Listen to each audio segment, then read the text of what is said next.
সৈয়দনা আদম পৃথিবীতে আসলেন, এসে থাকতে শুরু করলেন। দিন গড়িয়ে রাত আসে, মাস গড়িয়ে বছর আসে, বছর যায় বছর আসে। ঠিক 940 বছর পর মালাকুল মাউত আদম আলাইহিস সালামের কাছে আসলেন। বললেন, আনা মালাকুল মাউত উকিলা বিকুম, আপনাদের জন্য আল্লাহ আমাকে বানিয়েছে রূহ কবজ করতে। ও আদম, আবুল বাশার, পৃথিবীর প্রথম মানব, প্রথম নবী, আপনার সময় শেষ, রেডি হন। কি হন? খেলা শুরু হবে, এখন এই রূহ কবজ করে নিয়ে যাব। সৈয়দনা আদম বলে, এখন আসছো কেন? আমার আরো 60 বছর বাকি আছে। মালাকুল মাউত বলে, না, আপনি রূহের জগতে আল্লাহর কাছে আপনার সন্তান দাউদকে কয় বছর দিয়েছিলেন? 60 বছরের জন্য 940 বছর আপনার জন্য লেখা। আমি এখন আপনার রূহ কবজ করতে চাই। সৈয়দনা আদম বলে, আমি মানি না, আমি কাউকে দেই নাই। 60 বছর আমি দেই নাই, আমি আরো বাঁচব, আমি আরো বাঁচবো, 60 বছর আমি বাঁচবো, আমি দেই নাই। যাও। মালাকুল মাউত আল্লাহর যে বলে, আল্লাহ দেয় নাই বলে। আসলে ভুলে গেছে, আসলে আফাতুল ইলমি আন নিসিয়ান, মানুষ ভুলে যায়, মানুষ বড্ড ভুলে যায়। আমরা এক সময় খাইয়াও কই খাই নাই। অনেক কিছু আপনি দিছিলেন কিন্তু ভুলে যাই, গলার নিচ দিয়ে নামার পরে কই তুমি কিচ্ছু দাও নাই। নাসিয়া আদম ফানাসিয়া বানু, আদম আলাইহিস সালাম ভুলে গেছেন, তাই আমরাও ভুল করি, ঠিক কি না? এজন্য আমাদের নেতারাও বলে এটা দেব ওটা দেব, নির্বাচনের পর সব ভুলে যায়। আছে না নাই? ওই যে আদম আলাইহিস সালাম বলছে, আমরাও ভুলে যাই। ওনাদের দোষ কি? ভুলে যায়, বেমালুম ভুলে যায়। আল্লাহ বললেন, মালাকুল মাউত আর জোরাজুরি করো না।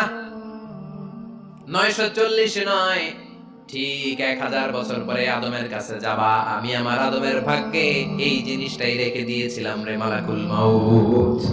আমি আগ থেকে এটাই রেখেছি, আমি জানতাম সে ভুলে যাবে। চিল্লায় গো সুবহানাল্লাহ। তার মানে পৃথিবীর সবচেয়ে লম্বা মানুষ, 60 হাত লম্বা, এত শক্তিশালী আদম আলাইহিস সালাম শ্রীলঙ্কাতে প্রথম নেমেছিলেন। এক লাফ দিলে আদামায় চলে যেতেন। সুবহানাল্লাহ। কি লম্বা মানুষ। আদম আলাইহিস সালাম চলে গেলেন, ওনার পরের নবী ইদ্রিস আলাইহিস সালাম, উনি মরে নাই। ইদ্রিস আলাইহিস সালাম মরছে, কে বলছে? উনিও মরেছেন। তবে ওনার মৃত্যুর আজীব এক ঘটনা আছে, অনেক লম্বা কথা। এক ফেরেশতার সাথে ওনার বন্ধুত্ব হয়েছিল, বলেছিলেন আমি আকাশ দেখতে চাই, আল্লাহর কাছে অনুমতি চাই। আল্লাহ বলল, ঠিক আছে, ইদ্রিসকে আকাশে ঘুরাও। প্রথম আকাশে ঘুরলেন, দ্বিতীয় আকাশে ঘুরলেন, তৃতীয় আকাশে ঘুরলেন, চতুর্থ আকাশে ঘুরলেন। ইন দা মিন টাইম চতুর্থ আসমানে মালাকুল মাউত পৃথিবীর দিকে নেমে আসছিল। ওই ফেরেশতা বলে, মালাকুল মাউত আপনি কই যান? মালাকুল মাউত বলে, একটু আগে আল্লাহ ফরমান জারি করেছে, চতুর্থ আসমানে আমার নবী ইদ্রিসের রূহ কবজ করো। সুবহানাল্লাহ। আমি বললাম, আল্লাহ আপনার পাঠানো নবী সৈয়দনা ইদ্রিস থাকে দুনিয়ায়, চতুর্থ আসমানে পাবো কই? আল্লাহ কয় কথা নাই, দৌড় দে।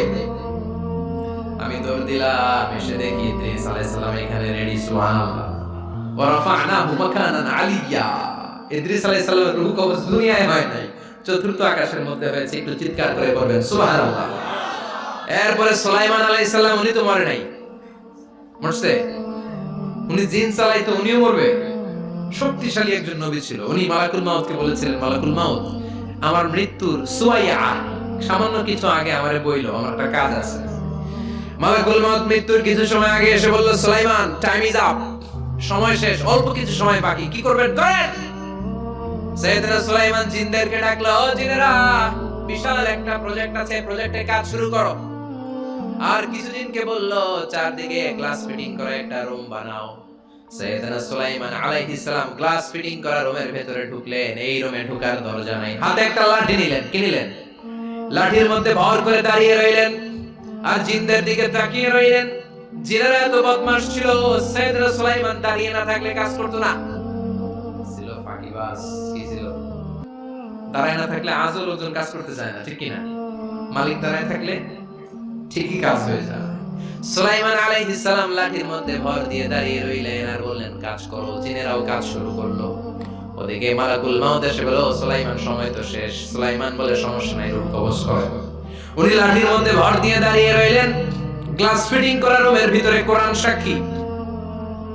মালাকুল মাউত ওইভাবে লাঠিতে ভর দেওয়া অবস্থায়, দাঁড়ানো অবস্থায় সাইয়েদনা সুলাইমান আলাইহিস সালামের রূহ কবজ করে নিলেন।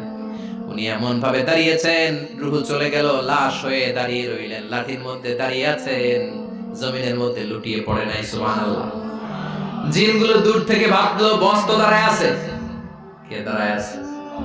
জিনেরা মনে করছে বস দাঁড়ায় আছে, কাজ করতে হবে। করতে করতে পুরো প্রজেক্টের কাজ শেষ। ইন দ্য মিন টাইম ঝিঝি পোকা, উই পোকা, যেই পোকা কাঠ খেয়ে ফেলে, এই কাঠ খাওয়ার পোকা সুলাইমান আলাইহিস সালাম লাঠির ভেতরে ঢুকে লাঠিও খেয়ে ফেলেছে। সাইয়েদনা সুলাইমান আলাইহিস সালাম ধপাস করে জমিনে পড়েছে। আর জিনেরা কয় হায় হায়, খালি খালি কাম করছে এতদিন। সুবহানাল্লাহ কইবেন না? সুলাইমান আলাইহিস সালাম বাঁচতে পারে না, চলে গেলেন। মুসা আলাইহিস সালাম মরছে, উনি মরবে কেন? উনি তো খালি মারে। মরছে এক থাপ্পড়ে ফেরাউনের বাবুর্চি নাই। মুখের আগে হাত চলতে কয়েকজন, এর মধ্যে মুসা আলাইহিস সালাম আছে না নাই? মালাকুল মাউত মানুষের আকৃতিতে অনুমতি না নিয়ে ঘরের ভেতরে ঢুকে গেল। ঢুকে বলে আনা মালাকুল মাউত, আমি মৃত্যুর ফেরেশতা। তো কি চাও? জিতু আনা বাদা রূহাক, আপনার রূহ কবজ করতে আসছি। কিন্তু মুসা আলাইহিস সালাম দেখতেছেন দিব্যি একজন মানুষ, কি দেখে? আবার সালাম দেয় নাই, অনুমতি নিয়ে ঢুকে নাই। অমিয়া অনুমতি নিয়ে ঘরে ঢোকার দরকার আছে নাই? মুসা আলাইহিস সালামের মেজাজ বড় গরম। উনি বললেন কি করবি? কয় আপনারে মারবো। কয় এদিকে আয়। মালাকুল মাউত মনে মনে ভাবে এতদিন সব মানুষগুলো আমারে দেখলে দিত দৌড়, আজকে মনে হয় আমারে দিতে হবে দৌড়। এক পা আগায় দুই পা পেছায় সাহস করে সামনে গেলেন। আবার মুসা আলাইহিস সালাম দিলেন এরকম থাপ্পড়। ফাসাক্কাহু ফাফাকু আইনা, বুখারীর বর্ণনা, এক থাপ্পড়ে চোখ নাই। ঠিকই মালাকুল মাউত দৌড়, এক দৌড়ে আল্লাহর কাছে। আল্লাহ বললেন রাখো, এটা মুসা আলাইহিস সালাম, তার মেজাজ বড্ড গরম, আমাকে কথা বলতে হবে। আল্লাহ বললেন মুসা, বুখারীর বর্ণনা, গরুর পিঠের উপর হাত রেখে দাও। রাখা হলো। তোমার হাতের নিচে গরুর যত পশম, প্রত্যেক পশমের বিনিময়ে এক এক বছর করে হায়াত বাড়িয়ে দিলাম। মুসা আলাইহিস সালাম অনেক চালাক নয়, উনি বললেন আল্লাহ আমার হাতের নিচে যদি গরুর 2000 পশম থাকে, তার মানে 2000 বছর হায়াত বাড়িয়ে দিলেন, কিন্তু এক্সট্রা হায়াত যখন শেষ হয়ে যাবে এরপরে কি হবে?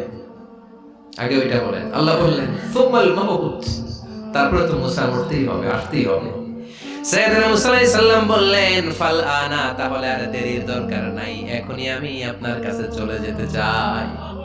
মালাকুল মাউত মুসা আলাইহিস সালামের রূহ নিয়ে উড়াল দিলেন। সুবহানাল্লাহ। বাঁচতে পারছে? বিশ্বনবী মরে নাই, উনি ইন্তেকাল করেছেন। চিল্লায় এখন ঠিক কিনা? ইন্তেকালের আগে বিশ্বনবী প্রচন্ড অসুস্থ হলেন। মা আয়েশারে ডেকে বললেন আয়েশা, মনে হয় আমি বাঁচবো না।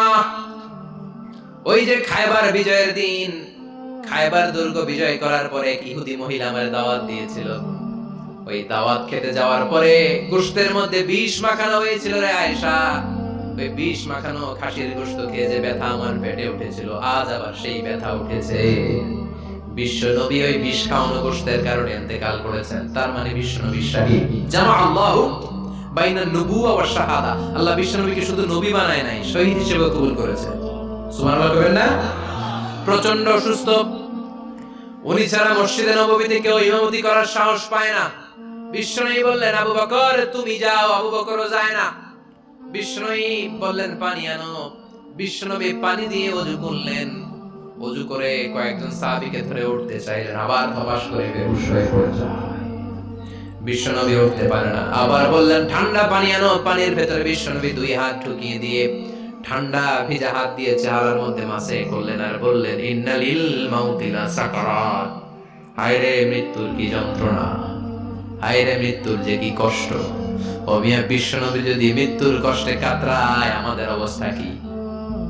আমাদের নসিবে কি আছে? আল্লাহ তুমি বাঁচাও, পড়ে না আমি।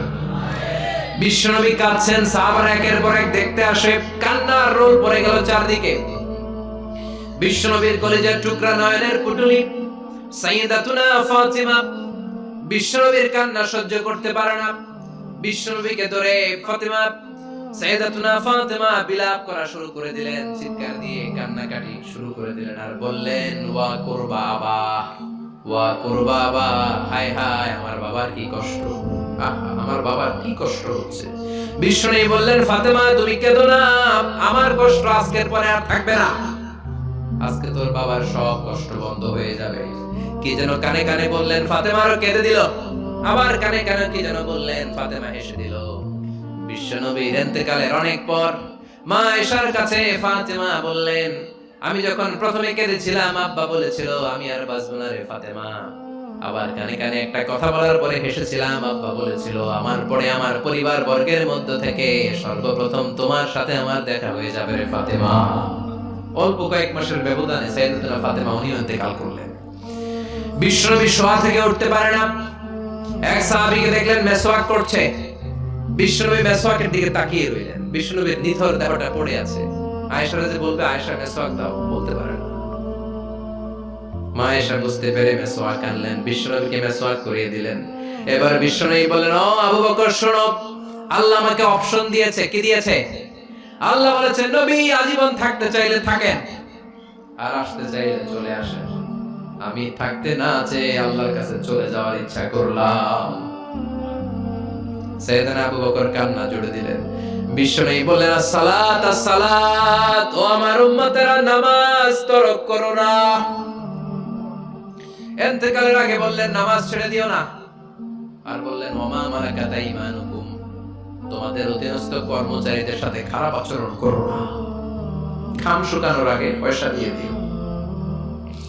আর হাত দুটো উঁচু করে বললেন আল্লাহুম্মা ইলার রাফিকিল আলা, ও আল্লাহ আমি আপনার কাছে যেতে চাই। এই কথাটা বলে বিশ্বনবীর হাত দুইটা থপাস করে জমিনে পড়ে গেল। বিশ্বনবীও চলে গেলেন। থাকতে পেরেছে কেউ? চিল্লায় বলেন।